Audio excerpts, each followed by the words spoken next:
साहेबांना आमंत्रित करूया.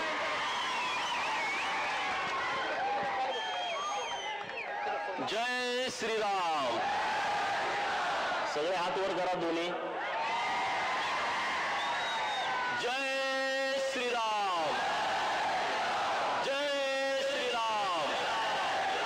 जय श्रीराम. अरे ते औरंगजेबाच्या कबरीत आवाज गेला पाहिजे. कसला आवाज येतो? जय श्रीराम. जय जय श्रीराम.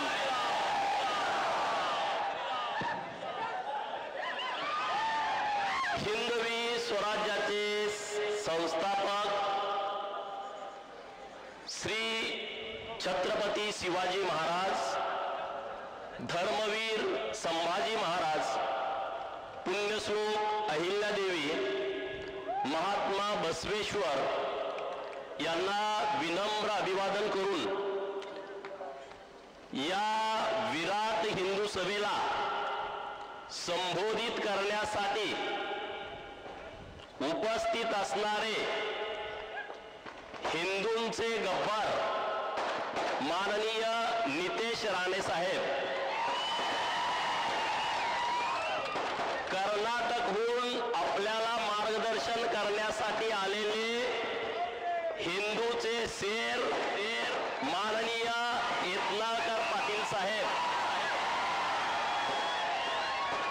अक्कलकोट विधानसभा मतदारसंघाचे युवा नेते आमचे मित्र आमदार माननीय सचिन कल्याण शेट्टी दादा,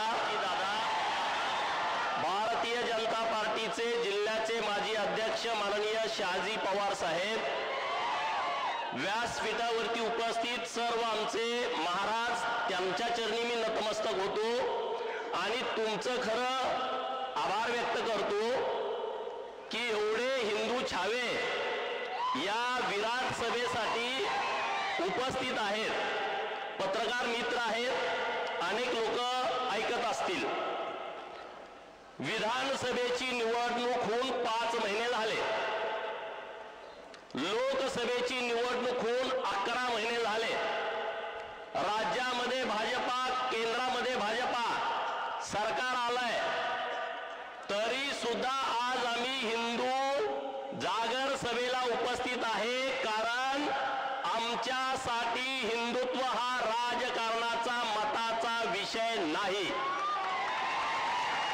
आमच्यासाठी हिंदुत्व हा अस्मितेचा, स्वाभिमानाचा, अभिमानाचा विषय आहे.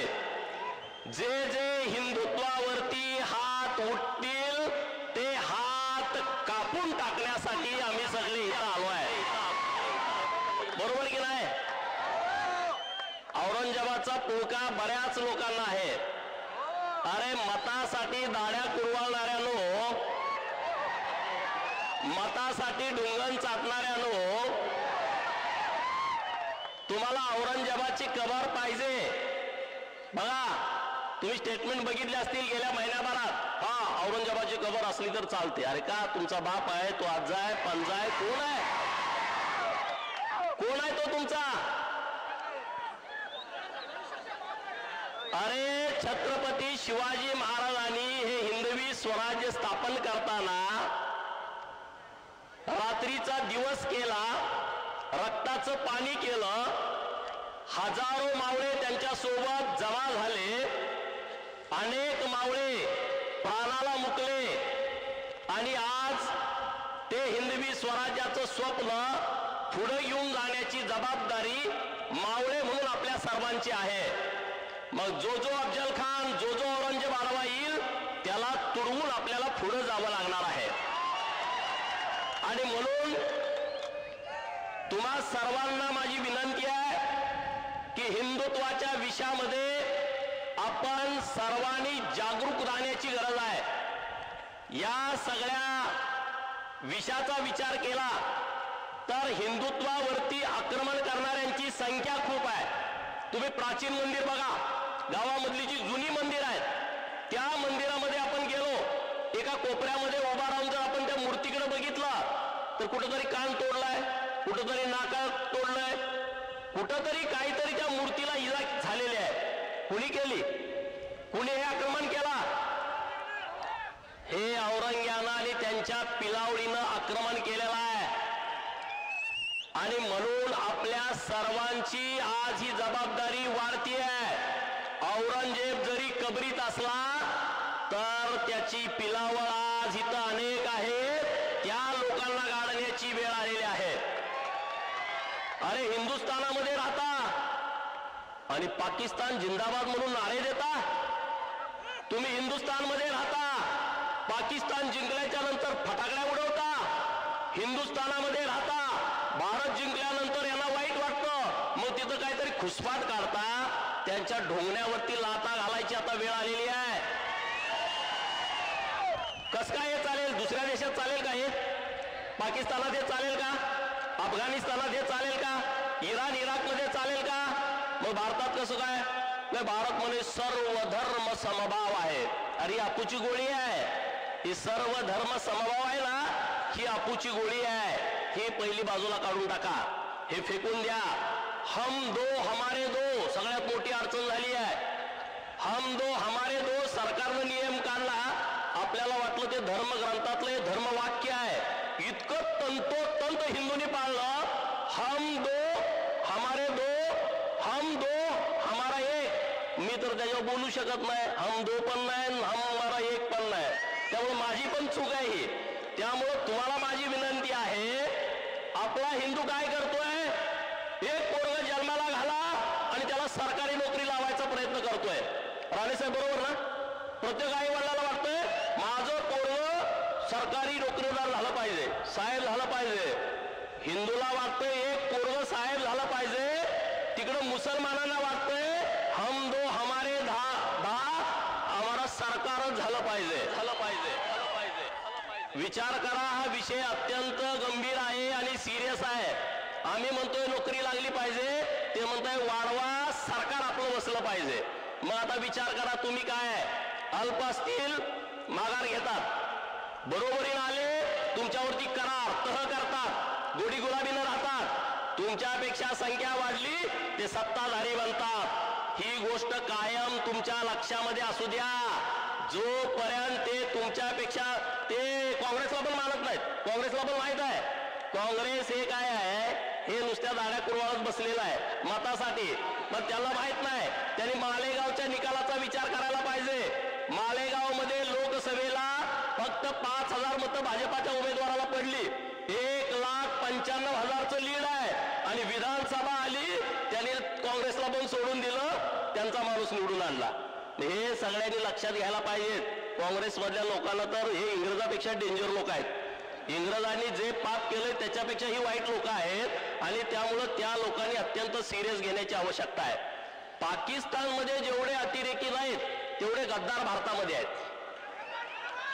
पाकिस्तानमध्ये जेवढे अतिरेकी नाहीत तेवढे गद्दार भारतात आहेत. मोदी साहेब आल्यानंतर अनेक अतिरेकी मारली, त्यांच्या पोटात पोटसूळ उठतोय. महाराष्ट्रात बी आहेत. मी त्या बाजूला जात नाही, मला वाद होते म्हणते. बरोबर ना? 88 वर्ष औरंगजेब जगला होता. मी कुणाशी काही म्हणत नाही, पण 88 वर्ष औरंगजेब जगला होता. त्याची वृत्ती किती वाईट होती तुम्ही बघा. लव जिहादचा विषय अत्यंत गंभीर आणि सिरियस आहे. रोज 2-4 घटना प्रत्येक तालुक्यात जिल्ह्यामध्ये घडतायत. काय आहे लव जिहाद? लव म्हणजे प्रेम, फसवं प्रेम. आणि जिहाद म्हणजे इस्लामीकरण करण्याच्या दृष्टिकोनातून गैर मुसलमान लोकांना प्रेमाचं नाटक करून जाळ्यात पडायचं. आणि एकदा त्या पोरीला जाळ्यामध्ये पाडलं, 2-4 पोरं झाली का मग छळ सुरू करायचा, तिच्यावर अन्याय करायचा, अत्याचार करायचा. तिकडं पण येऊ शकत नाही, तिकडं पण धड जोगू शकत नाही. हे जे लव जिहादचा सगळा विषय आहे, हा अत्यंत काळजीपूर्वक आपल्याला हँडल करावा लागेल. प्रत्येक हिंदू मुलीच्या आई वडिलांना माझी हात जोडून विनंती आहे. मुलीचे मित्र कोण आहेत, क्लासमेट कोण आहेत, फेसबुकला मित्र कोण आहेत, व्हॉट्सअपला ग्रुपमध्ये कोण आहे, ते फिरायला गेल्यानंतर, बाहेर गेल्यानंतर तिच्या संपर्कात कोण आहे याची चौकशी करा. हे जाळ आहे. एका हिंदू मुलीला टार्गेट करण्यासाठी 10 मुलं प्रयत्न करतायत. 10 मुलं, म्हणजे मी स्वतः अनुभवलाय. नितेश राणे साहेबांनी माझ्यापेक्षा जास्त अनुभवलाय. यत्नाळकर पाटील साहेबांचा अनुभव वेगळा आहे. मी ज्या गोष्टी डोळ्यानं बघितल्या की एका आणि कुणीतरी त्याला जाळ्यात पाठवायचं, जाळ्यात पडायचं. ह्यांचं रेट कार्ड ठरलंय. सीख मुलगी पटवली तर तिला काय जाळ्यात ओढल्यानंतर, ब्राह्मण समाजाच्या मुलीसाठी रेट काय आहे, मराठा समाजाच्या मुलीसाठी, ओबीसीच्या साठी, बहुजनांच्या साठी, मागासवर्गीय हे रेट कार्ड ठरलंय त्यांचं. 7 लाख 5 लाख 3 लाख ते देत आहेत. अरे त्याला कपडे नसेल त्याला बूट पण देत आहेत, जीन्स पण देत आहेत, गाडी पण उसनी देत आहेत. आणि पोरीला मला विनंती करायची आहे, अक्कल नसल्यासारखं वागू नका, तुमच्या पाया पडतो. इतकं वाईट हाल करते. एवढं फ्रीज मध्ये तुम्ही घातलेले तुकडे तुकडे बघतायत तरी तुम्ही मित्र करतायत. तुमच्या ज्या मैत्रिणी आहेत त्या सुद्धा ते केरळा स्टोरी आहे ना, तसा हा प्रकार आहे. हे केरळा स्टोरी का अशी कुणीतरी तयार केलेली स्टोरी नाही आहे. म्हणून हे सगळं काळजीपूर्वक बघा. सोलापूर शहरातली ताजी घटना आहे. एका कर्मचाऱ्यानं 8 हिंदू मुलींना टार्गेट केलाय, त्यांच्यावरती अत्याचार केलाय. सोलापुरातली घटना आहे. मी लांबचं तुम्हाला सांगत नाही. गावागावामध्ये ही प्रकरणं सुरू आहेत. आणि म्हणून लव्ह जिहादच्या बाबतीमध्ये कडक कायदा यावा अशी नितेश राणे साहेबांनी आणि आम्ही मागणी केलेली आहे सभागृहामध्ये. तो कायदा आलाच पाहिजे. धर्मांतरणाचा कायदा आला पाहिजे. काय रे बाबालो, तुम्ही सर्टिफिकेट घेताय, हे कोणतरी येऊन फसवताय. तुम्हाला मी मदत करतो, दवाखान्याची मदत करतो, शाळेची मदत करतो. आपल्या गरिबीचा फायदा घेऊन हे सगळे लोक जाळा टाकतायत. आणि पहिल्यांदा मदत करायची, काहीतरी येऊन मंत्र म्हणायचा, तुम्हाला दुरुस्त केलं, काहीतरी गोळ्या पाण्यामध्ये काहीतरी गोळ्या टाकून मिसळून द्यायचं, ते पाणी पिलं का बरं होत आहे. हे एक षडयंत्र आहे. आणि मग धर्मांतरण करून घ्यायचा. मित्रांनो, धर्मवीर छत्रपती संभाजी महाराज हे आपले आदर्श आहेत. 41 दिवस हाल हाल करून औरंगजेबाने मारला. तो काय म्हणत होता की तुम्ही धर्मांतरण करा, परंतु धर्मवीर छत्रपती संभाजी महाराज म्हणले की मी धर्मांतरण करणार नाही, मरेन पण बदलणार नाही. अरे एवढा मोठा आदर्श आपल्या पुढे असताना, जो मृत्यूला घाबरत नाही, एवढा मोठा आदर्श आपल्या समोर असताना चिरीमिरीसाठी नालायकपणा जर कोणी लोक करत असतील, म्हणजे देवाऱ्यातले देव सगळे घेऊन पाण्यात टाकायचे, नदीत टाकायचे. अरे त्यांना गाता उद्या जाऊन असे कोण धर्मांतरण केलेले लोक आहेत, त्यांना घर वापसी करा, त्यांना परत घ्या, त्यांना समजावून सांगा. अरे हिंदू धर्म जगात वेगळा आहे.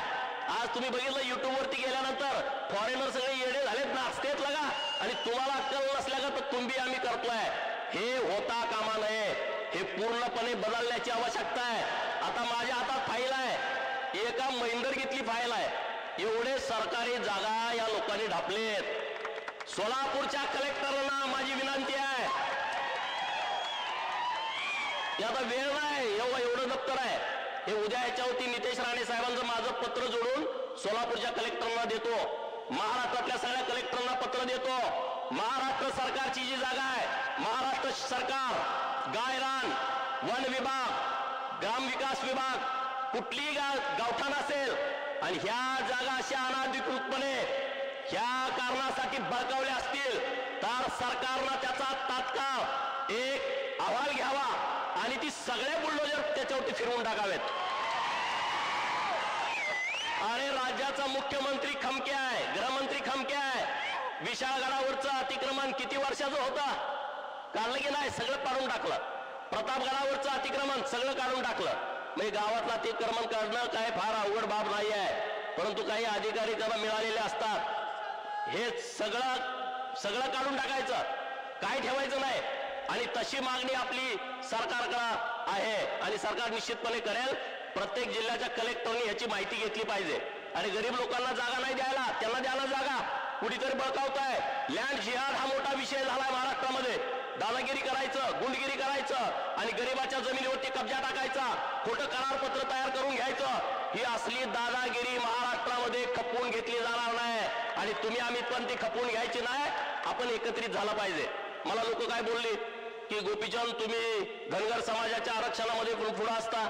मी म्हणलं होय, धनगर समाजाच्या आरक्षणामध्ये मी पुढे असतो. ओबीसीच्या आरक्षणाचा विषय आला, गोपीचंद तुम्ही पुढे असता.